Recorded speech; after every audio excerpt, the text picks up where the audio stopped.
Chennai book fair முடிஞ்சிருச்சு. நிறைய books வாங்கியாச்சு. ஆனா, இன்னும் எந்த புக்கையுமே படிச்சு முடிக்கலையா? இந்த புக்க நான் ரொம்ப ஆசையா தான் வாங்குனேன் படிக்கணும்னு. ஆனா 2 பேஜ் மேல தாங்க முடியல. இது எனக்கான புக்கு இல்ல. செம்ம தூக்கமா வருது அப்படின்னு ஃபீல் பண்றீங்களா?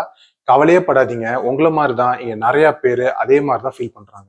ஒரு புத்தகம் அது நமக்கான புத்தகமா இல்லையா அப்படின்னு எப்படி செக் பண்றது? அப்படின்றதுக்கு நான் ஒரு டிப் தரேன். இது பெர்சனலா நான் புக் பர்ச்சேசிங்ல ஃபாலோ பண்ற டிப். இது உங்களுக்கும் யூஸ்ஃபுல்லா இருக்கும்னு நம்புறேன்.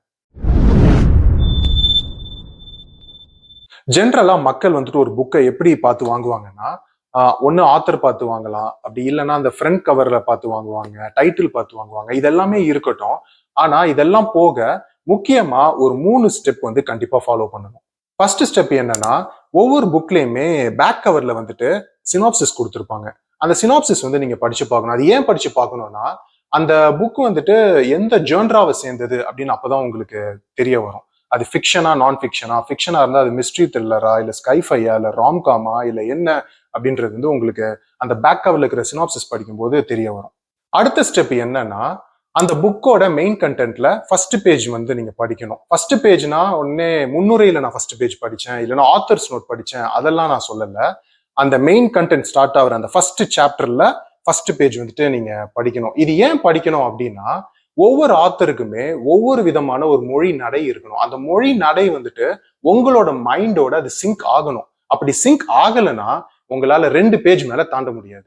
3வது ஸ்டெப் என்னன்னா, நீங்க வாங்க போற அந்த புக்கை சும்மா நடுவுல அப்படியே ஓபன் பண்ணுங்க. எந்த பேஜ் வருதோ அந்த பேஜ் ரீட் பண்ணி பாருங்க. நீங்க ஃபுல்லா ரீட் பண்ணலனாலும் பரவாயில்ல. நடுவுல அட்லீஸ்ட் ஒரு 2 பேராகிராஃப் நீங்க ரீட் பண்ணி பாருங்க. காரணம் என்னன்னா, எஸ் நீங்க அந்த மொழி நடை இன்னொரு வாட்டி நீங்க செக் பண்றீங்க. ஏன்னா சில நாவல்ல ஸ்டார்டிங்ல ஒரு மாதிரி இருக்கும், அப்புறம் நடுவில் அப்படியே வேற மாதிரி போயிடும். ஸோ நீங்க அதை செக் பண்றீங்க. அது போக நீங்க நடுவில் ஏதோ ஒரு சீன் ஸ்னீக் பீக் பாக்குறீங்க. இப்போ நம்ம ஒரு படம் பார்க்க போறோம்னா யூடியூப்ல ஃபர்ஸ்ட் ஸ்னீக் பீக் பாக்குறோம் இல்லையா? ஸோ அந்த மாதிரி இந்த நாவல்ல வர நடுவில் ஏதோ ஒரு சீனை நீங்க ஸ்னீக் பீக் பாக்குறீங்க. இதெல்லாம் கண்டிப்பா பண்ணணுமா ப்ரோ அப்படின்னு நீங்க கேட்டீங்கன்னா, பண்ணி பாக்குறது ரொம்ப நல்லது. ஏன்னா இப்ப நம்ம என்ன ஒரு பர்ச்சேஸ் பண்ண போனாலும், இப்போ ஒரு ஷர்ட் பர்ச்சேஸ் பண்ண போனாலுமே நம்ம ஃபிட்டிங் பார்த்துட்டு தான் வாங்குறோம். ஒரு படம் பார்க்க போனாலுமே நம்ம அதோட ஸ்னீக் பீக் பார்த்துட்டு தான் நம்ம போறோம். ஸோ அதே மாதிரி தான் புக்கும் நீங்க ஒரு டெஸ்ட் பண்ணி பார்த்துட்டு வாங்குறீங்க, அவ்வளவுதான். இதெல்லாம் பண்ணி பார்த்து தான் ப்ரோ நான் வாங்கினேன், அப்போ என்னால படிக்க முடியல அப்படின்னு நீங்க சொன்னீங்கன்னா, ஒண்ணு நீங்க அந்த புக்கை வேற யாருக்காவது கொடுக்கலாம். அப்படி இல்லைன்னா நீங்க வாங்கின அந்த புக்கை ஷெல்ஃப்ல வச்சுட்டு ஆரத்தி காமிச்சு நல்லா பூஜை பண்ணலாம். வேற எந்த ஆப்ஷன் இருக்கிற மாதிரியும் எனக்கு தெரியல.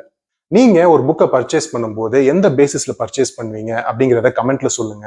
மேபி அந்த டிப் வேற யாருக்காவது யூஸ்ஃபுல்லா அமையலாம். Okay folks, we have come to the end of the video. I'll see you in another video soon. Until then, peace.